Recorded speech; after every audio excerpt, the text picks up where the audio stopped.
Hi, everybody. My name is Katia, pronouns she, her, ella. I want to welcome our amazing speakers today. I am a fellow for the state of Texas. I'm a Texas Poderosa for Poder Latinx. I want to thank you all for taking time to join us today. Most of this event will be presented in both English and some questions in Spanish for panelists of ours. But I will be passing it on to Jessica. Oh, Jasmine, I'm sorry. To reintroduce myself, my name is Jasmine Sosa. My pronouns are she, her, ella. I'm a Florida Poderosa. I again want to thank all of you for joining us here today. We hope that you all learned something new about this special event that is such an important issue. So I will pass it back to Katia.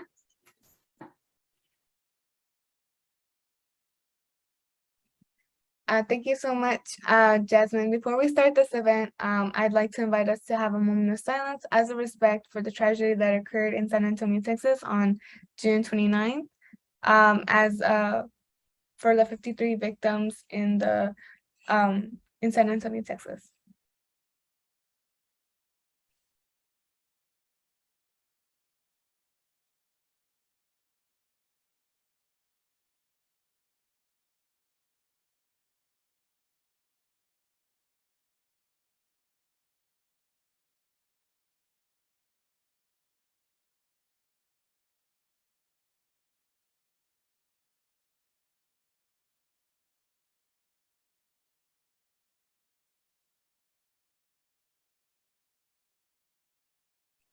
Thank you for the moment of silence. Now we will continue to introducing our panelists.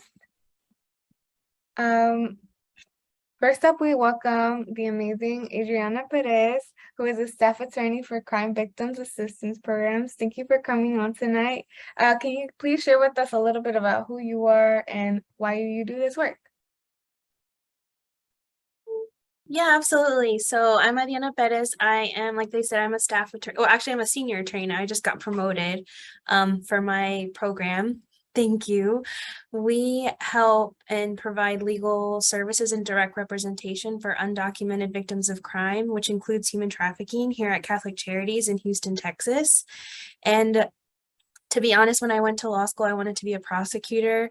My dad's a prosecutor, and so I just grew up around that, and it was something that I really thought I was called to do.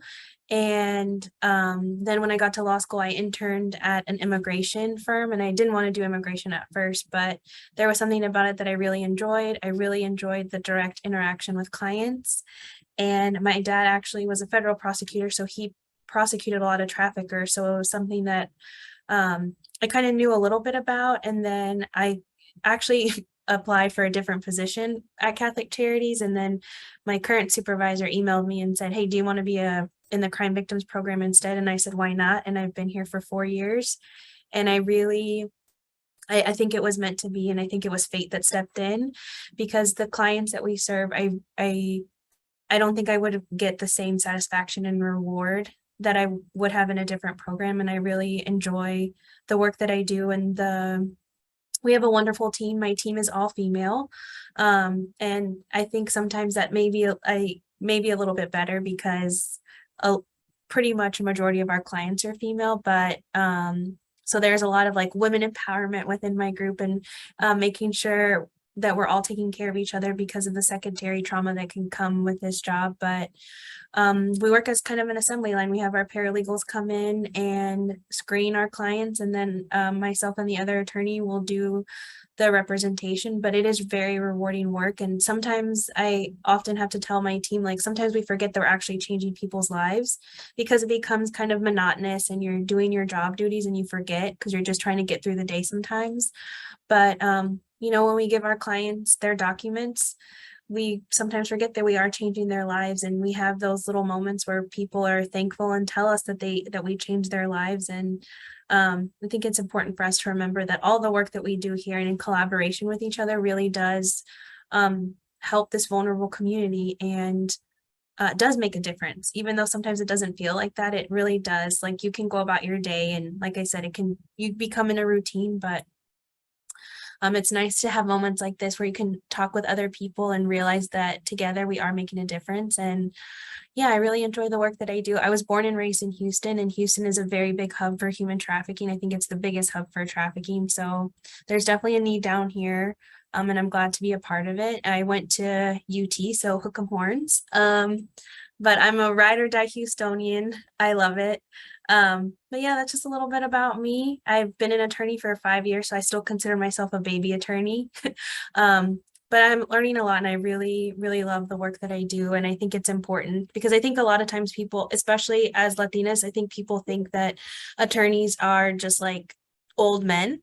And so I think for clients that are coming in and the people that we service, to see somebody that looks like them is really, I think, empowering for them, and important that they can see that they themselves can sit in my chair one day and help others as well. So I really like the fact that my team is all female, because the community that we serve, they can see that maybe, this could be them one day too. Yeah, that's just a little bit about me.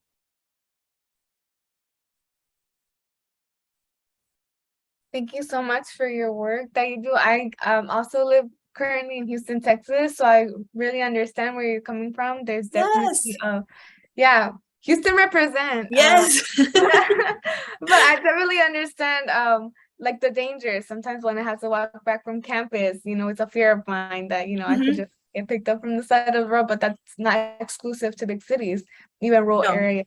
So Exactly. if it's all right with you, I'd like to ask a few questions. Sure. Based on your experience of work, is there a specific group that is most likely to be targeted? Because statistically speaking, we want to make sure we kind of look on the lookout, because it is there tend to be like big groups of people that are more prone to being human trafficked, and I think it's good to spread that kind of awareness. So from your professional perspective, what would you say that range, like that group, would be? I definitely will, because we work with undocumented victims of crime. So that's basically all that we see. We mainly see females, but we do work closely with law enforcement and giving trainings and other like nonprofits and victim-centered organizations, where we tell them that human trafficking is it doesn't discriminate. It can hit citizens, non-citizens, old people, young people, male, female, young, old. It does not discriminate. You can be wealthy, you can come from a good background, you can come from a socioeconomic background that's not very good. So human trafficking, if you are in a vulnerable state, you are susceptible to human trafficking. In the line of work that I do, because we work with non-citizens and people without documentation, that's the majority of the individuals that I see, and the majority of the individuals that I see are female. So almost probably 80 to 90% of the clients that we serve are female, and they're between the ages of like 18 and 24. And most of the time when they're coming to us, some of them do come up to us as minors, and because the processing times for immigration take a long time, they come to us as minors, and then they won't get their benefit until they're an adult. But the age range that we see for the most part is 18 to 24, and they're young females. That is the biggest. And I think especially for the clients that I serve and that we see, is that they're coming from poor countries, and they have no support system back home. So their dream is to come to the US because they know that they can get a job, there's a possibility of education and to have a better life. So they either are recruited in their home countries and then they're brought to the US, or they're recruited once they get here. And they sometimes, like, the traffickers obviously will manipulate them and promise them all of these things because they know that they're coming from a very vulnerable state. Because at this point, a lot of the clients that we see and a lot of the survivors that we see are in a desperate situation. So if you are desperate for something and somebody is coming to you, if you're desperate for food and you're desperate for shelter and desperate for a job, and somebody comes up to you and says, I'm going to give you shelter, I'm going to give you food, and I'm going to give you a stable job, you're more prone to say, okay, absolutely, I will do whatever you need me to do. And that's a lot of times what we see. So the majority of the clients that we see, like I said, are very young, they're female, and they're in very desperate situations. I have been to other with other agencies who don't necessarily work with non-citizens. They actually work with citizens, victims of trafficking, who also say that in their in their experience, usually the individuals that are being trafficked that are citizens are also coming from vulnerable states. Maybe they have a tough family life situation. Maybe they don't have parents, or they're in foster care and they run away because they don't have a support system in place. So it's usually like very, and it doesn't really matter the age, but it's usually very vulnerable people who are in a desperate situation who we find are in need of services. Thank you so much for that information, because it's very valuable and it's very important to spread that kind of awareness, and we really appreciate you. I'll keep a few more questions for later in our events, but I'll go ahead and shift the stage to our next speaker. We will shift this conversation to Spanish to accommodate to our speaker to ensure that we promote language justice. So, quiero presentar a la doctora Rosario. Me da un gran honor a presentar a esta próxima contestadora. Doctora Rosario Sánchez es una administradora de casos integral, or better known as a Comprehensive Community Case Manager. Doctora Rosario, ¿puedes introducirte y qué podrías explicar cómo haces este trabajo? Gracias. Primeramente quiero dar gracias a Poder Latinx por darme esta oportunidad de participar en esta reunión y hablar de un tema que es mi pasión y me empuja constantemente a un esfuerzo para pelear la trata humana. Mi carrera empezó como enfermera y en los últimos 10 años practiqué como enfermera forense. Es ahí donde yo vi a las víctimas de la trata, no solamente las víctimas de la trata, pero también víctimas sexuales, víctimas de domestic violence o violencia doméstica.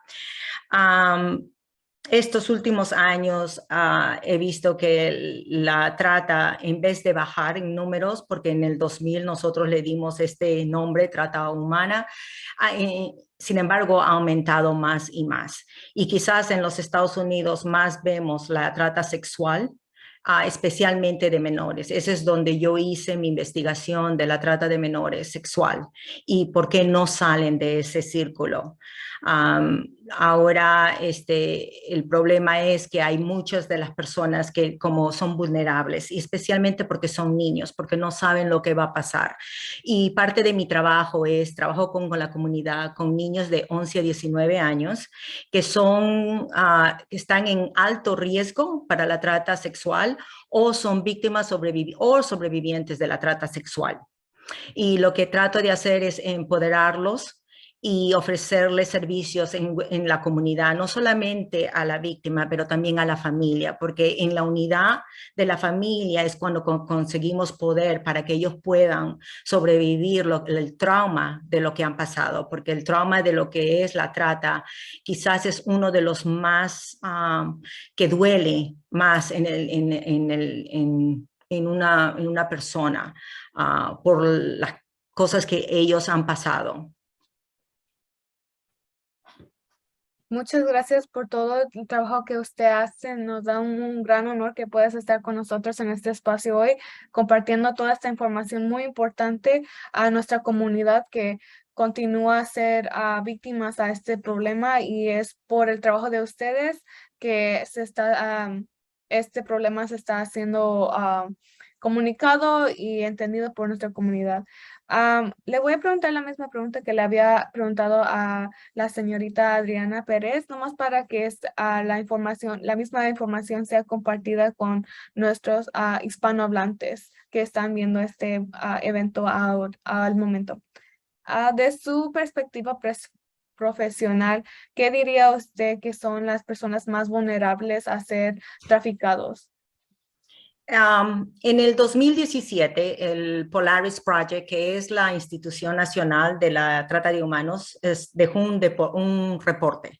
En ese reporte nos dio una enseñanza que nos dijo que la tipología original fue que son los inmigrantes que vienen de otros países, no solamente son los inmigrantes o las personas que vienen de otros países, pero también es las personas que viven en los Estados Unidos.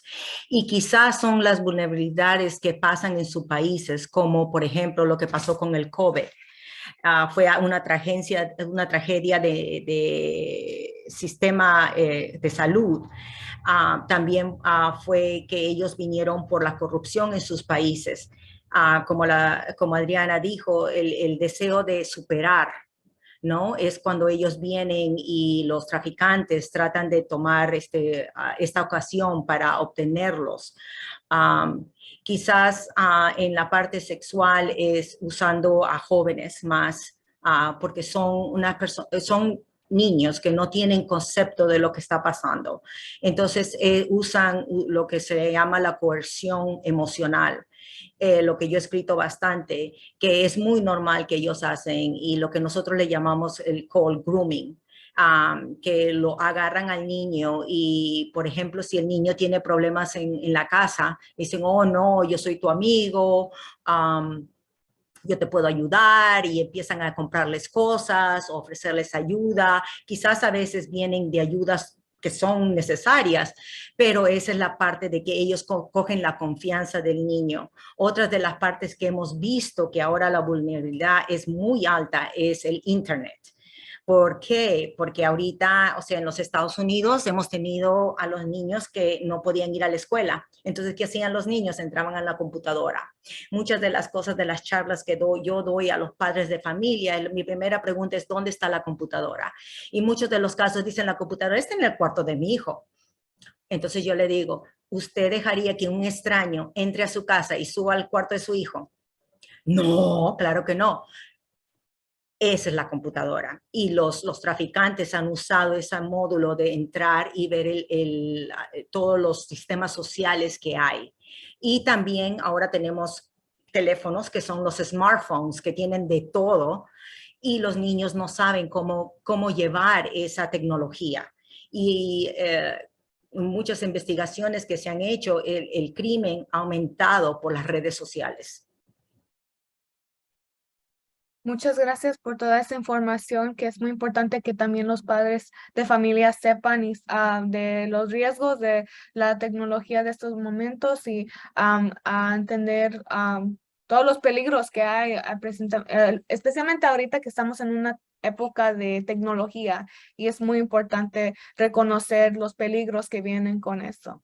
Muchas gracias por su trabajo. Es un gran honor que nos pueda hablar. Vamos a saber más preguntas para ya luego en el evento, pero muchas gracias por toda esa información que ha compartido.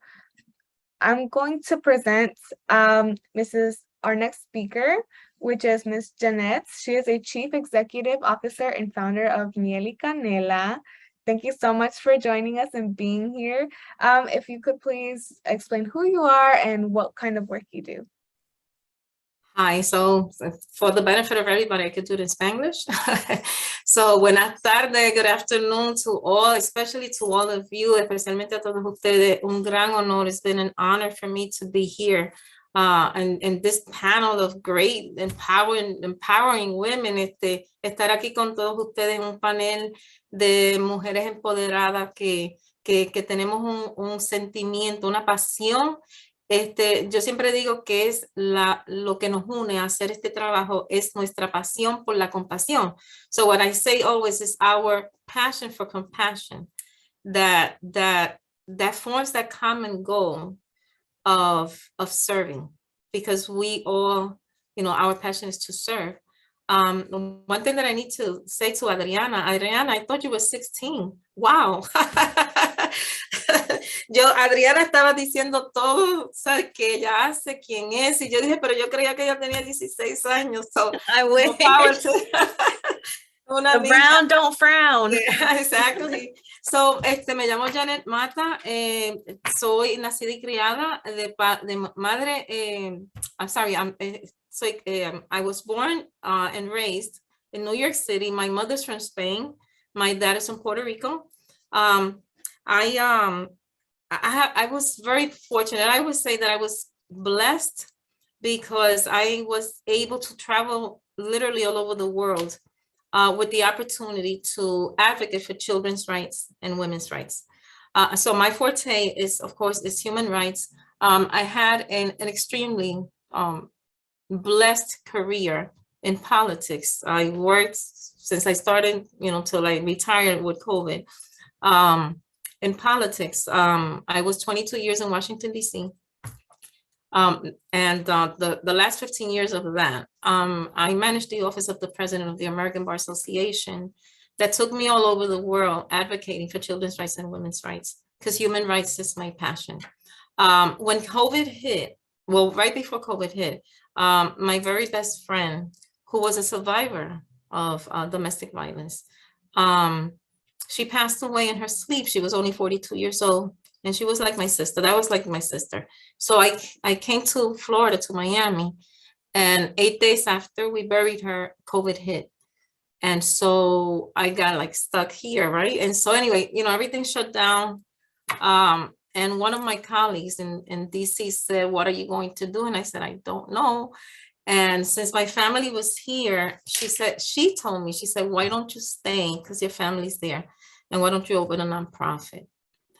And so I said, wow. So I said, I'm going to do it. And I started getting lost on purpose here in Florida, especially in the Tampa Bay area. And that's when I stumbled into labor trafficking, because there's a lot of fields here.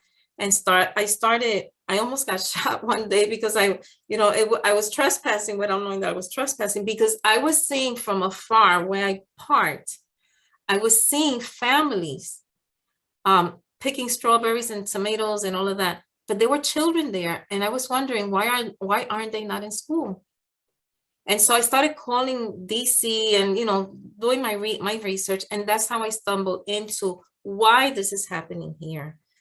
How they get caught into that, esa falsa, how they get trapped because they take away their documents, they lie to them, they come with the false pretense that they don't have any rights, that their rights are different from ours.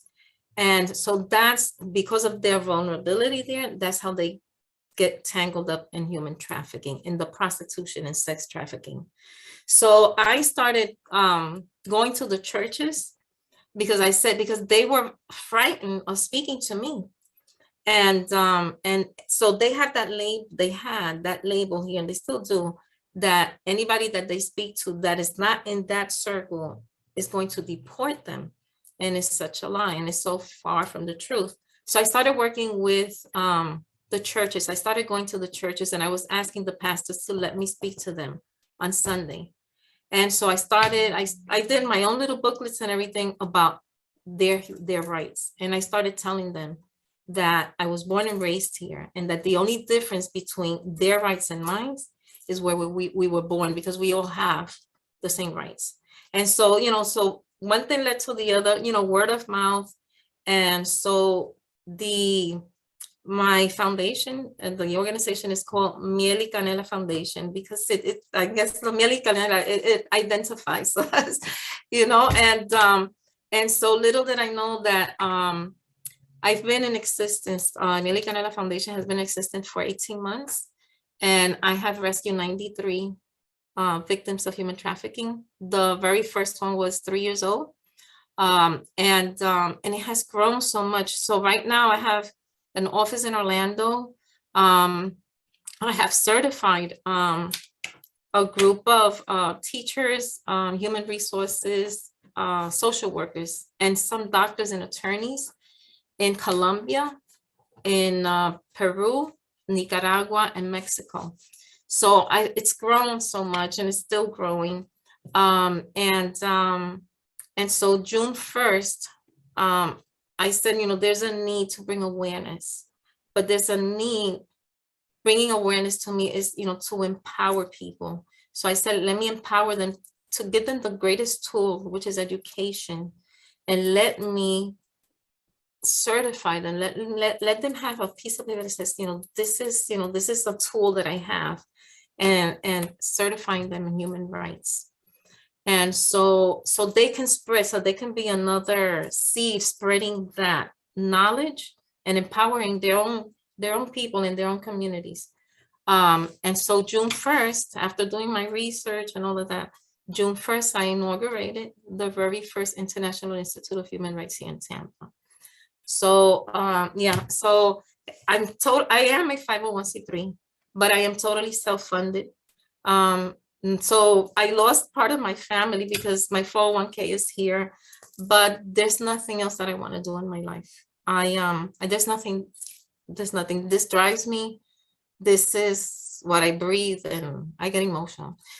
This is what I breathe, this is what I feel, because there's so many of us that I'm asking everybody that's hearing and all of you that it doesn't matter where we are. We're in different places right now. And thank God for technology, but the numbers don't lie. So math numbers, they equal the same in every language, So 2 and 2 is 4 in any language. We are all, each one of us, there's so many, Catholic charities, every one of us, organizations, foundations. I mean, there's so many of us that we are doing work, really good work, right? Yet the numbers keep on rising. And that's something that's what has me boggled my mind. I said, but why? If we are all doing, there's a lot of money out there, resources, services, service providers, NGOs, so many churches, everybody is doing, but why is this gap not closing? So I say there's a loophole somewhere. And I say that the only way we can, since we individually have not come up, the numbers keep on rising, then we need to get together so we could close that gap. It's there somewhere. I'm going to put it out there. That, there's corruption, from every side, because even the ones that say that are corrupting, it's life. It's called life. But we need to come together, all of us, so that we can close that gap. There's a loophole, and we need to, because if not, we're doing and we're not doing, because the numbers keep on rising. So we're not doing enough. And I'm saying, because if individually, we have to come together. It's the only way that, all of us together have to tell, government, law enforcement, enough, because something's wrong, that the numbers are not lowering. So people, and I get really upset when a lot of people say that the sexual part, the prostituting part, or the sex trafficking part, it's due to the border. And that really, really bothers me. It's not so.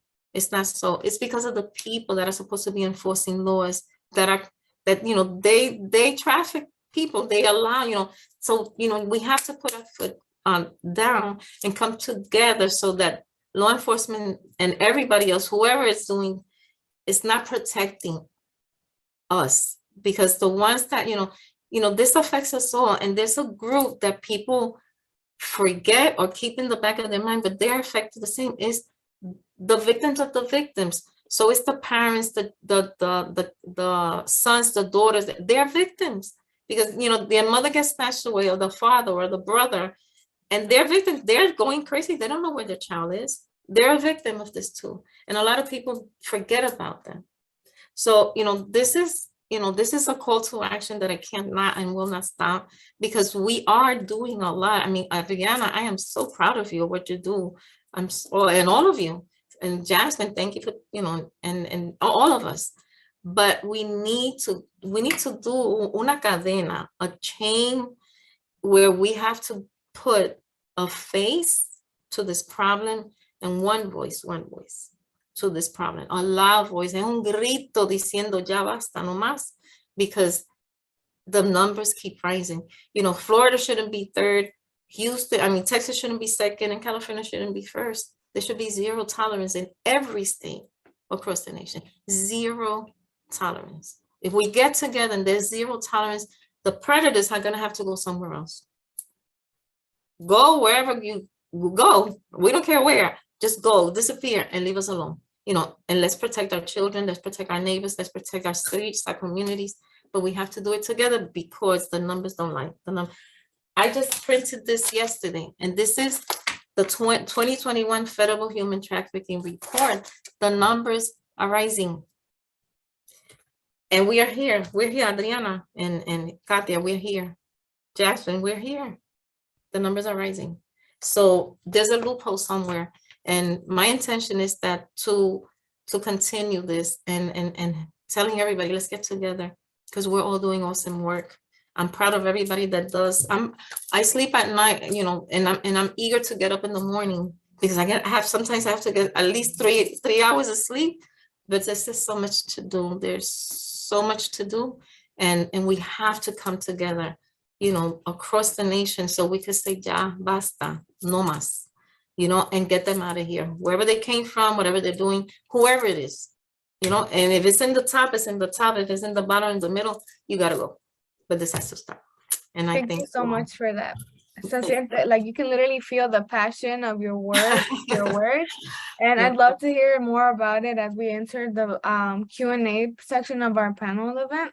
And it's just muchas gracias por todo el trabajo que usted hace.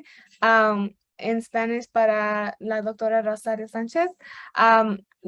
Continuaremos con la sección de preguntas con la poderosa Jasmine.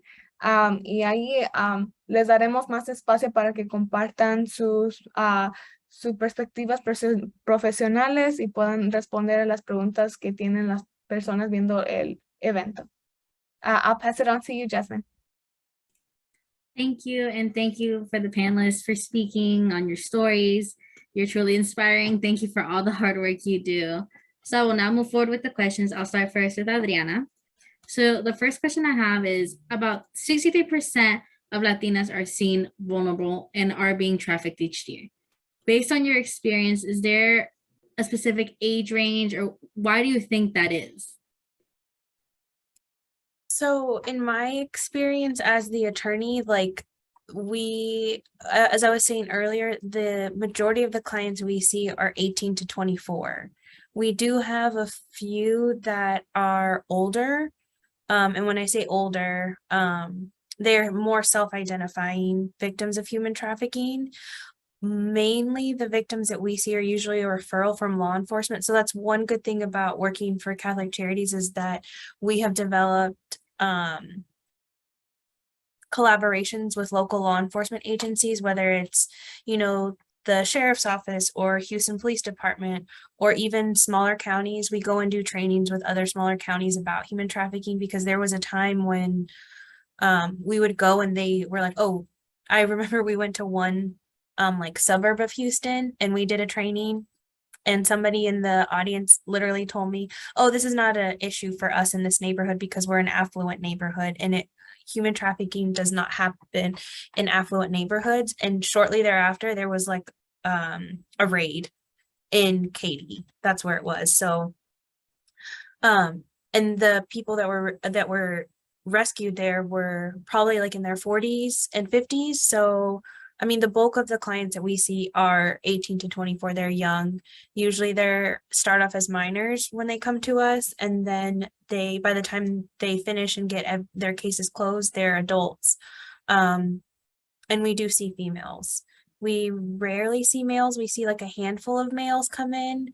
For the most part, we attribute that because the male clients that we have had, their ages have varied. We've had some that were like in their 40s, and we've had some that were teenagers, and we've had some that they were in their 20s and 30s. So the male spectrum is kind of all over the place, but for the females, we normally see 18 to 24. And for the men, when we talk to the men about, and some of them have been rescued by law enforcement, but they just don't want services, because for our organizations, we usually require that our clients go to counseling, because we have a counseling department here at Catholic Charities. So we work in conjunction with them to make sure that our clients are getting the necessary mental health resources available, because they've been through something traumatic and may not realize the effects that are happening to them the moment that they were trafficked and while they were being trafficked, and then the after effects of that. And again, like the ladies were saying, it's not like they are not just the victim. It is like it becomes their children become the victims, their parents or the people in their community also become the victims, because that could be them as well. But a lot of the males that we see, you know, tell us that it's a lot of pride and shame that they feel, that they always say like, oh, I let it happen to me. I can't believe I let this happen to me. And we have to remind them, which is why counseling is very important for our clients, that it's not something that you let happen to you. It's something that somebody did to you against your will. It's not something that you let happen to you.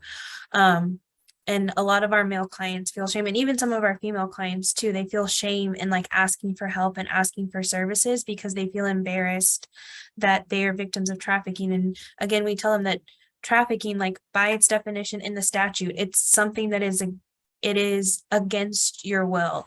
And a lot of times they feel like the criminal, because sometimes when they talk to law enforcement, and this is why we try to go and train law enforcement to using proper terminology, is that it's not prostitution. Prostitution is something that is entered voluntarily and willingly, and human trafficking is not entered into willingly or voluntarily. It's something that is done against their will. So, and like trying to decriminalize them and take that mentality out of their mind, especially because the victims that we see are so young and they're so impressionable because they're teenagers and in their early 20s. You know, all of this that they're going through is literally affecting their brain and how the receptors in their brain react to things, and the channels. I mean, I'm not a neurologist or a doctor, but all of that trauma literally affects their brain and has physical manifestations because of the trauma. Like some of our clients, you know, cry a lot and others don't show no emotion. So for us, the majority that we see are female and they're young and they're very impressionable. And so we try our hardest and our best to like provide like overarching services. So we work with counseling, we work with law enforcement within our agency to make sure that these young girls, and I'm going to say young girls because that's the majority that we see, but that's not to exclude the male victims that we see, because we do see male victims. They're just fewer and far in between. But for everybody to understand that as soon as, regardless of your like immigration status here in the United States, like once you hit US soil, you are afforded a lot of rights and benefits just being on US soil. So it's important that, because a lot of people think that because of their immigration status, they don't have rights and benefits available to them, which is untrue. It's not, it's false. They are afforded these rights, and it kind of gives them, especially because the girls that we see are very young, in providing like legal service to them and getting them in contact with law enforcement and having them come to appointments and having them go to counseling.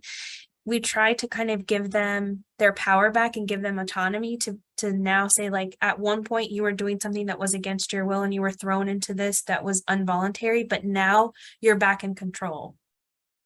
And it's also because they are coming from desperate and like very vulnerable communities, where they're coming from third world countries where, you know, if they don't know if they walk out of their house, if they're going to come home, or if their parents are going to come home, or their siblings are going to come home. So to give them that sort of power back, especially because the ones that we see are like 18 to 24, and they're just, oh my gosh, they're so young. And I think about what I was doing when I was between the ages of 18 and 24, and I was in college and I was in law school, and I, you know, had no cares in the world. And I listened to the stories that they're telling me, and I think about my biggest concern when I was these girls' age is like, where's the Wi-Fi? Am I going to get my assignment in on time? Like, what am I going to wear out tonight? And it's kind of, it's in a sense a little bit jaded to think about that these girls are in survival mode and these men are in survival mode.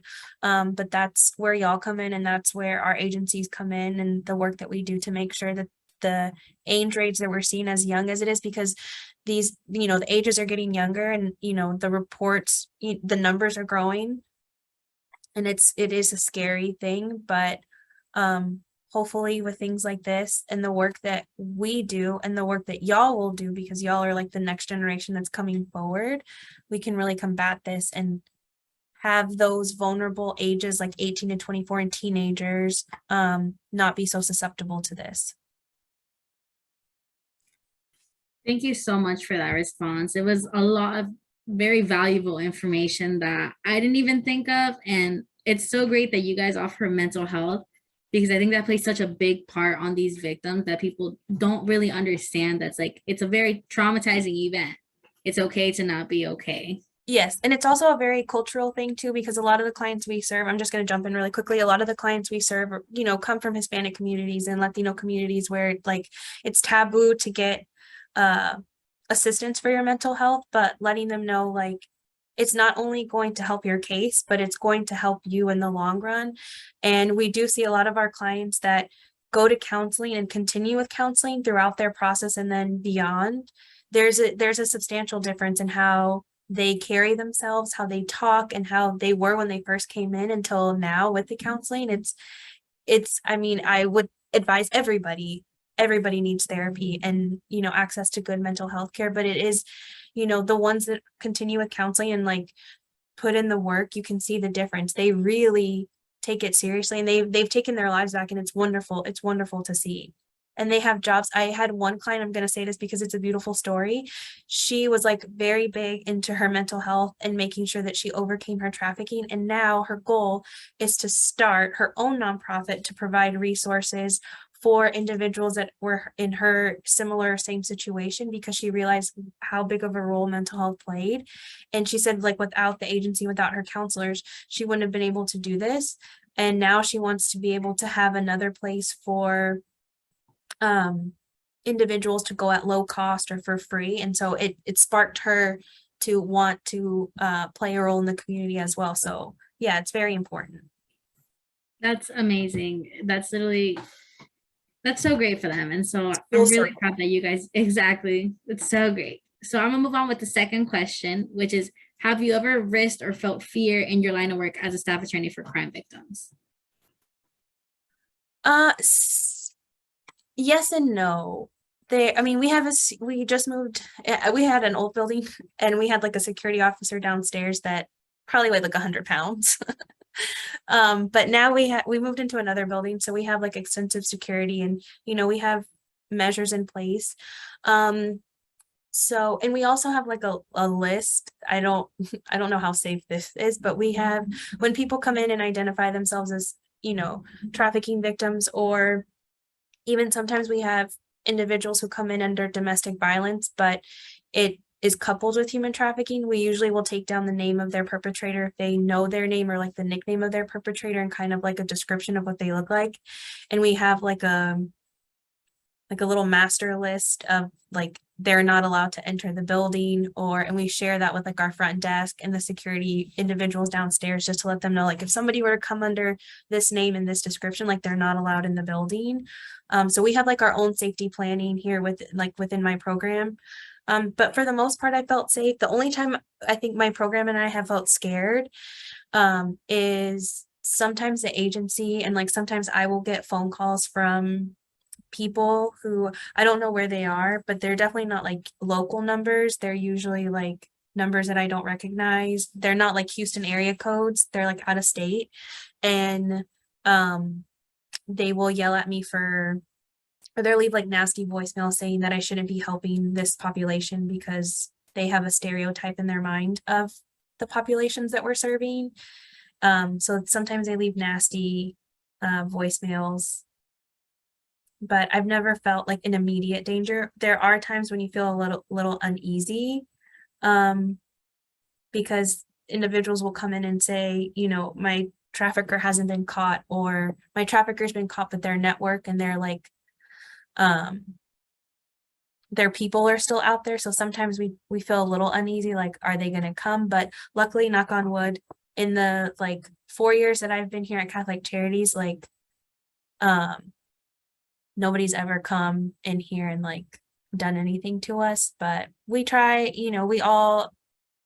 in my program, we all try to make sure that we're safe. So if somebody does feel uneasy, like in an appointment, if there's maybe somebody in there that they're like, oh, we'll have somebody go in there with them. If we feel uneasy, we're able, like, the security people downstairs are super sweet and nice, and we try to make friends with them so we can tell them like, hey, this is the work that we do. And if we ever need your help, like, we're going to lean on you. And usually they're like, yeah, just let us know like who is not allowed in and who is allowed in. So Yeah. So if you ever become attorneys or just work in this line of work in general, become friends with the security people and your receptionist. So that way, because they are your first line of defense, literally. They really are. So we became friends. Miss Rose is our security lady downstairs. She's so sweet, and I would trust her with my life. So yeah, there's times when you feel a little uneasy, but I've never felt like in immediate danger. Well, that's good. And I'm glad that your line of work, it sounds pretty scary that you guys sometimes like you don't know what's gonna happen next, but like you said, knock on wood, nothing ever happens. But thank you so much for your time and for speaking and answering these questions. They were amazing answers. I will now pass it to Katia. First and foremost, thank you so much, Adriana, for all your information. Like, your brain is so beautiful, and thank you so much for all the work you're doing right now. Just like how Janet was saying earlier, it is so impressive all the work you're doing for la comunidad desde ahorita. You're so young and you're already doing so much. So thank you so much for that. I'm gonna move on to a few questions para la doctora Rosario. En esta porción que le preparé unas preguntas para preguntarle para que comparta su experiencias y toda la información que tiene para compartir con nosotros ya en esta tarde. Mi primera pregunta para ustedes, ¿cómo diría usted que la trata de personas afecta a la comunidad latina? ¿Diría que nosotros somos más vulnerables a ser traficados? La vulnerabilidad de la comunidad latina, quisiera yo decirles que es más en la comunidad latina, pero en realidad la trata pasa por todas comunidades. No discrimina. No discrimina en edad, no discrimina en género, no discrimina en edad, no discrimina en estatus social o económico o en culturas. Tampoco. So, la vulnerabilidad está ahí. Lo que puede pasar es que como nuestra comunidad es una comunidad que de verdad nosotros confiamos bastante y queremos salir adelante. Nuestra cultura es de salir adelante, echarle para adelante y a veces no obtenemos toda la información necesaria que necesitamos de un trabajo que se presenta que es sorprendente y creemos que nos están diciendo la verdad y cuando llegan no es lo que están supuestos, o sea, es un fraude lo que pasa con nuestra comunidad. Y también parte de eso es que la comunidad hispana quiere, nos congregamos usualmente en nuestras diferentes comunidades. Esa es una de las cosas de repente más buenas que tenemos, pero también la trata puede ser por personas que están en la religión, puede ser por vecinos que con nosotros confiamos, porque nosotros somos bien confiados en que los vecinos van a ser nuestros amigos y nos van a dar todo lo que necesitamos y a veces son los vecinos que nos hacen de crimen y también la familia por la desesperación de la pobreza que también es parte de nuestra comunidad, los que llegamos acá. A veces la gente que yo hablo piensa que vas a ir a los Estados Unidos, vas a obtener lo mejor, vas a vivir lo mejor, pero no saben lo que los latinos pasamos en los Estados Unidos. ¿Cómo es que nosotros salimos adelante? Los trabajos que gente que no pueden hacer, la agricultura que la gente no quiere hacer, es los latinos lo que lo hacemos. Y quizás para sobrevivir hacemos muchas cosas y también tenemos este deber familiar con nuestra familia que dejamos en nuestros países y queremos también ayudarlos. Entonces hacemos diferentes cosas y de verdad nos ponemos mucho a riesgo. Muchas gracias por eso. Sí, es muy importante que esta información sea compartida entre nuestra comunidad porque son puntos que casi no vienen a la mente cuando viene al tema sobre tráfico humano. Hablando en ese tema, en su opinión, ¿Hay algún consejo o algunas recomendaciones que usted tiene que quisiera que la comunidad siguiera para ayudar a protegerse a sí mismo o a un ser querido? Los traficantes usualmente tratan de entrar por alguna avenida. Donde ellos pueden entrar, por ejemplo, una oferta de trabajo, como les dije anteriormente, que no es excelente. No, o el traficante te dice, dame tus documentos, que necesito, no, nadie le tiene que quitar sus documentos. ¿Ok? Sus documentos mantienen con ustedes. O les dice, no, nos vamos a encontrar en este lugar, no nos encuentran en un lugar público. Eso es algo que de verdad la gente no se da cuenta cuánto peligro es. Otra de las cosas que a veces los traficantes, especialmente con los niños, hacen que, ¿cómo se llama? Disculpa, que es mi hija, y cuando le digo que no, espérate. Ok, entonces le ofrecen regalos, especialmente a los jóvenes que les gusta muchas cosas, les ofrecen regalos y ellos lo aceptan sin darse cuenta que están aceptando algo que no es de verdad, que se lo están dando como regalo. También a veces los traficantes usan ofrecer apoyos a los jóvenes. Decirle, oh, yo te voy a apoyar, tu familia tu familia es muy fuerte, muchas reglas, tus padres no te entienden, estás en América, y empiezan así, y los padres tienen que tener mucho cuidado y hablar con sus hijos, que de repente hay algo que está pasando, pero tener la libertad de hablar con sus hijos y decirles si algo no se ve bien, aunque tú creas que vas a estar en problemas conmigo, háblame, dime, conversa conmigo. Esa es una de las cosas que también yo urjo a los padres familiares, conversen con sus hijos, tengan ese momento de hablar con ellos. ¿Qué es lo que está pasando en la escuela? Oh, tienes un nuevo amigo, pero ¿quién es ese amigo? ¿Cómo te sientes en la iglesia?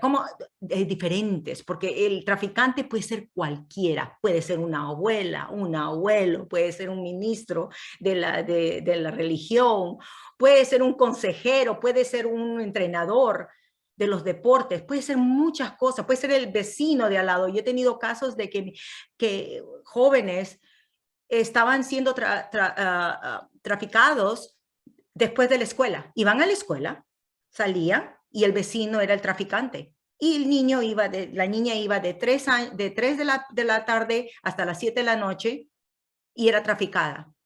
Y regresaba a la casa. Y se iba al día siguiente, iba a la escuela. También darle mucha precaución en las redes sociales. Esa es una de las cosas que los traficantes ahora es lo máximo que usan. Una de las cosas que usted puede darse cuenta cuando alguien es víctima de la trata es que tienen miedo de hablar. Tienen mucho miedo de hablar, especialmente porque de repente lo han amenazado. Si dices algo, mato a tu familia.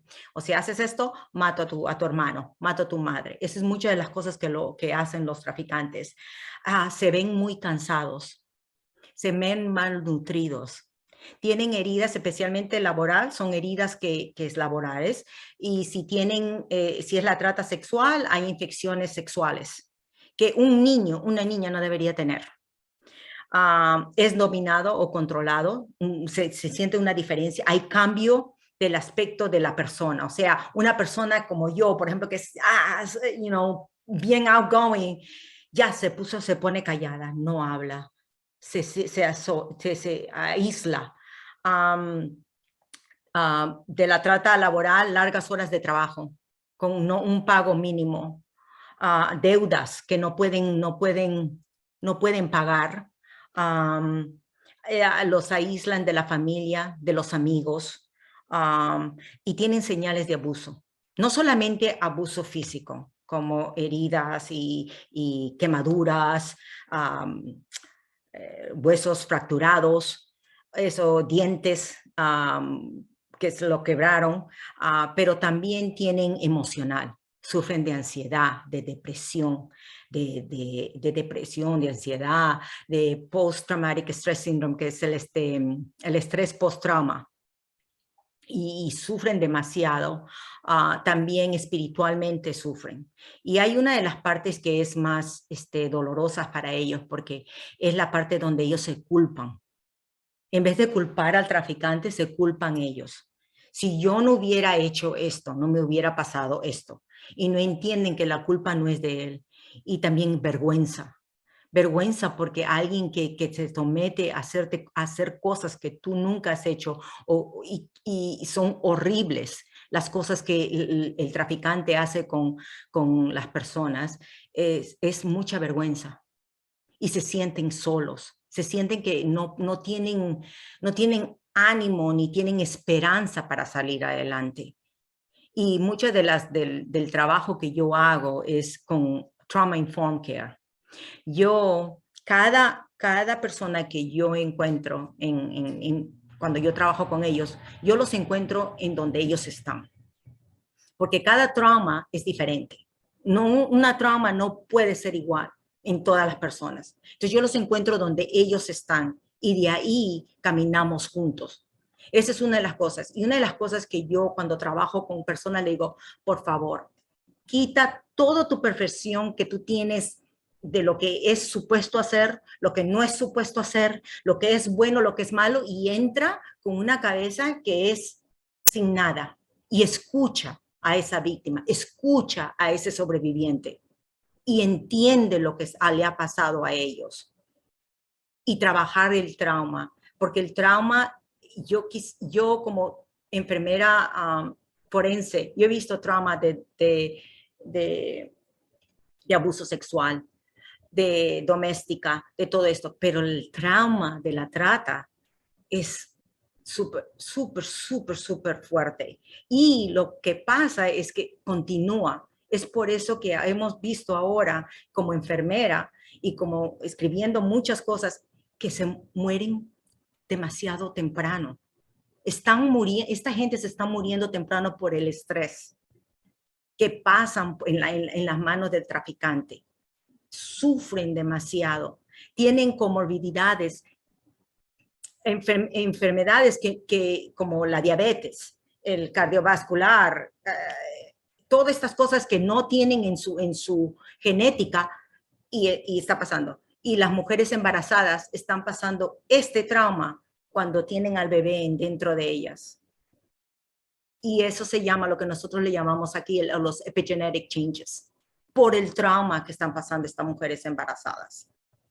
So, es mucho, tengan cuidado.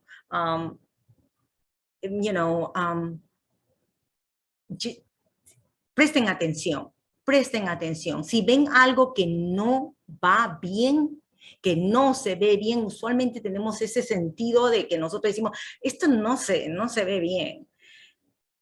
Confíen en ese sentido. No se pongan a ser vulnerables de esta trata. Muchas gracias por compartir todo eso. Sí, es muy importante que tengamos en cuenta qué señales y qué cosas hay que tener en mente cuando estamos viendo lo que está a nuestro alrededor. A veces uno no piensa en el momento, oye, esta persona tal vez sea una víctima de trato humano. Eso es muy importante tener en cuenta que son cosas que aunque mirar o que como de qué tomar nota. Muchas gracias por esa información. Ay, mi español está muy, parezco un yo no sabo que, y eso que nací allá, pero lo vamos a mover a Jasmine, la poderosa, para que le pregunte unas preguntas a Janet. Pero muchas gracias por toda su información, que yo sé que nuestros viewers, las personas que están viendo este evento, nuestros hispanohablantes aprecian mucho, mucho su información que han compartido con nosotros en este día de hoy. Moving it on to you, Jasmine. Thank you, Katia, and gracias, Rosario, por las respuestas. So thank you. I will now start with our final speaker, Jeanette. So my first question towards you is, in your respective opinion and experience, what are some key indicators that we could use to recognize human trafficking that could help save a life? So one of the things that we really, it's in our eyes. We see it and we don't know that we're seeing it, even though we know that we're seeing something, is body language. Body language. When you see an example, and it happened to me, at a McDonald's. There was just something about that girl and that man that it just didn't click. And so I was observing, and someone was with me. We were eating, and so every time she was asked a question, she would look at the gentleman, and he would abruptly answer for her. And anything that she like didn't agree with, but she would put her head down. And it was a trafficking case, because we followed them outside and we called the hotline for Homeland Security, and the girl had been abducted. So it's just indicators that, you know, if it doesn't seem right, it's because it's not right. And so we have to, you know, the worst thing that we could do is not do anything, you know, because when you call the hotline, they'll check it out. You will remain anonymous. So if you go to the human trafficking, the blue campaign of the Homeland Security, and they're amazing, because they have agents all over the country, and they will ask key questions where you are not identified, where your number will not be registered. They will ask you if you want your number to be registered or not, but you remain anonymous. And they have agents that will follow that lead immediately, no matter where no matter where you're at. And just that one suspicion, that one call will save a life. If there's nothing going on, well, there's nothing going on, okay. But it's the indicator is that if you see something that doesn't look right, it's because there's something that's not right. So the worst thing is not to do anything. One of the things that we have done here is that we launched on February the 5th, the Florida, it's the number 3-2-1, which means taking Florida from being third in the nation to first, to number 1 in zero tolerance. The Florida 321 anti-trafficking campaign, where it is imperative that we put a face to human trafficking. An example is billboards. An example is TV commercials. An example is, you know, for it to be everywhere, just like Coca-Cola, Pepsi. You know, you see it, you see the check mark, and you already know it's Nike. You don't have you see that check mark, and you know it's Nike, and you know that it says just do it, right? Just by seeing that check mark. That's what we need to do with human trafficking.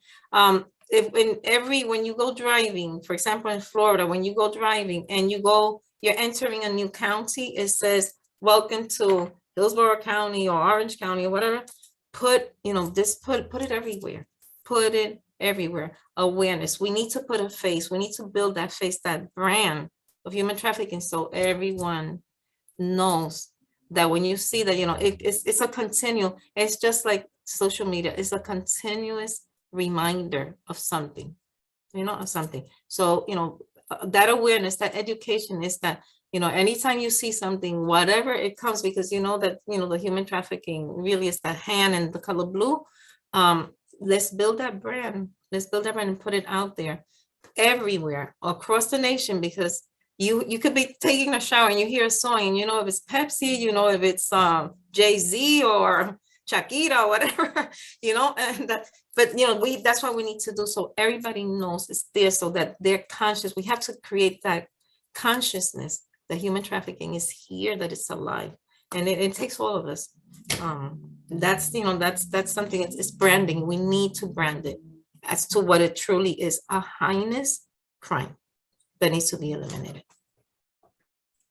That honestly, those ideas are amazing, and I 100% agree with you. There needs to be ways that we can bring more awareness to this. And tying it with your second question, there's a 1-in-5 ratio of human trafficking cases here in Florida that are children. Knowing Florida is the 3rd highest state with human trafficking cases, in your respective opinion, how will your foundation bring awareness to this? Like, what are some solutions and ideas that you can help better our future with this problem?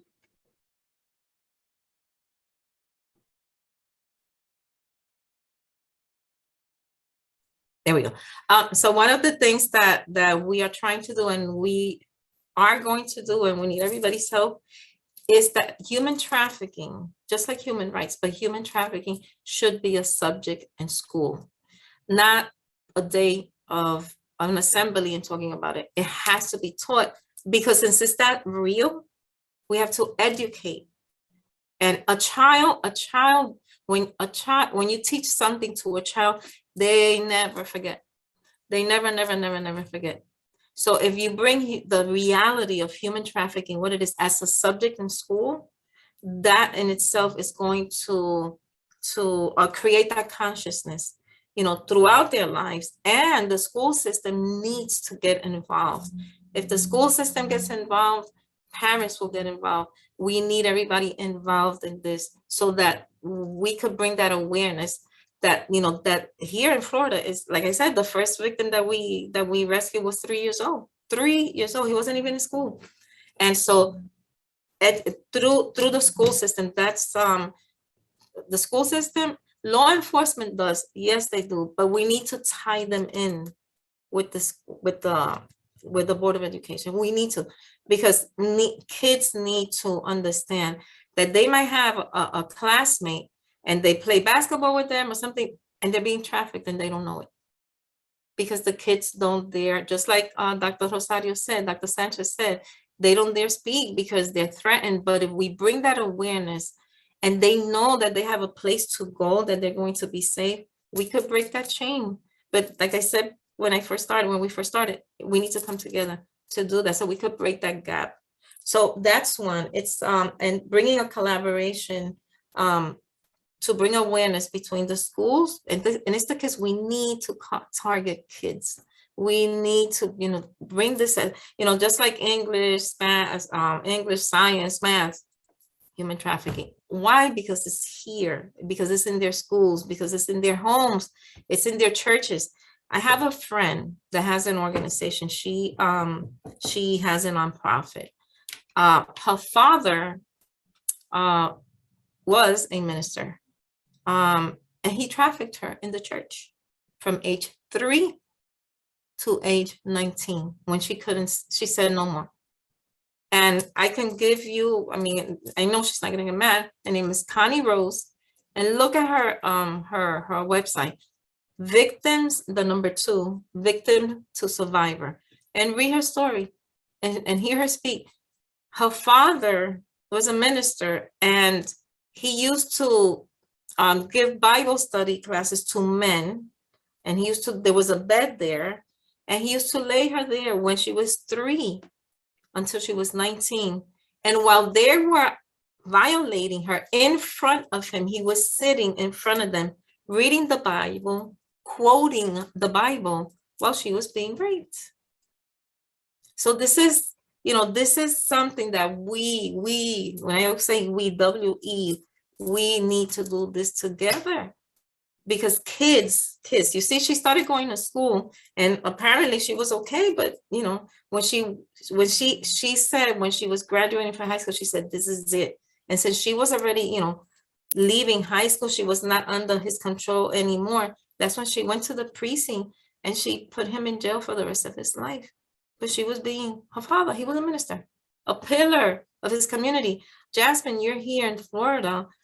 In Town and Country, where I have my office, and I'm sorry, but I have to say this, an admiral of the Navy,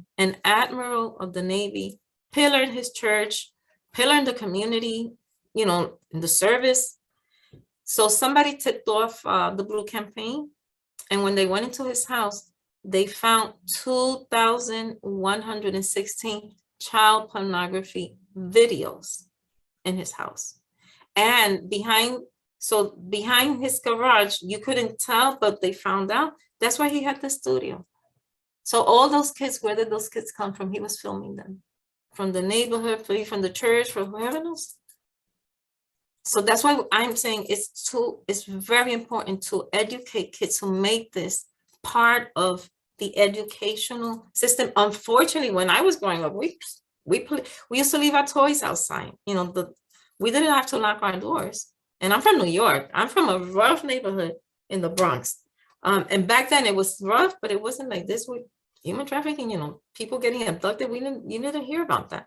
Now we have drugs. We look at the schools with gun violence in schools, kids getting, it's crazy. So that's what I'm saying. We have to educate kids. That's the first place, because kids then will dare tell their parents if you educate them. Kids will dare go to the teacher and let them know, there's something happening, there's something wrong. But if you don't bring that awareness to them and make them part of their education, because unfortunately, that's the world we're living in now. So that's one way. And the other thing is that it's so important to educate and get involved with the juvenile justice system that is so bad. It's so broken. There's so many kids there that are there because they're being trafficked, because they didn't have anywhere to go, because they didn't dare or didn't know how to speak, and they fall into this pattern, and then they get violated again by being put in the juvenile justice system, which, the same with the foster care system. So we need to get into the minds of the children and tell them this is not right. Because if they're not told at an early age, they're going to stumble into this, because they don't know. They don't know enough. It's something that they hear about, but they don't know about. And that's what we need to do. I think that the key now, because, adults are adults and they can make decisions, but we need to educate kids and tell them this is wrong, this is what it is, and, keep and teach them how just to get away from it. And, it can make a big difference. I exactly agree. And thank you so much on the inspiring story of actually the truth of what goes on in this world and connecting it with issues that go on today. Like, it's a lot that goes on nowadays that never happened back then. Just one thing that I want to put out there, that people always say, oh, you're so passionate about it, about what you do. But it's because I'm also a survivor. So, I'm a survivor of child rape. I was raped from the age of 6 to 9 by my mother's uncle in my house. So that's why I'm saying it's so important to teach children. And then fast forward, I was a victim for 14 years of domestic violence. And so, yes, people can, you doctors and, people that learn how to provide a service can, but it's not the same when you walk in those shoes, when you feel that pain, you know what they're going through because you've gone through it yourself. So that's why I'm very passionate about this, because it's my therapy. Knowing that I can make a difference in somebody's life, it heals me every day, because those are heridas que no cierran. Son experiencias y memorias que no se van. They'll always be there, So the healing process will be forever, but at least you're making an impact on other people's lives and you're helping other people because you know how to help them. You're a hand for them to pull them out of that. Ese abismo, es como un abismo, it's like an abyss. And so at least, they know that they have a hand of somebody that understands their pain. So. Exactly. And again, thank you so much for your story and just your answers to your questions. It was very beautiful. We can hear how passionate you are. And so now I want to say a big thank you to our 3 speakers. Thank you so much for joining us today, Adriana, Doctora Rosario, and Jeanette. We appreciate the hard work, dedicated work you guys do. It's amazing. Adriana says she's 16. It can't be. She's 16. I wish I was 16. I could go back. So to close our event, again, we want to say thank you. If you want to join our Poderosa network, we'll have the link below. And then we as well have our next events next month for El Poder de tu Salud and Honor for Civic Health Months. The Poderosas will be having events that will also be in the link below. But again, a big thank you for the 3 speakers today. You all were amazing, beautiful speakers. Thank you so much. And please remember to visit our links for the Poderosas at Poder Latinx/Poderosas and poderlatinx.org/El Poder de tu Salud. Thank you so much, guys. Have a great day. Thank you. Gracias.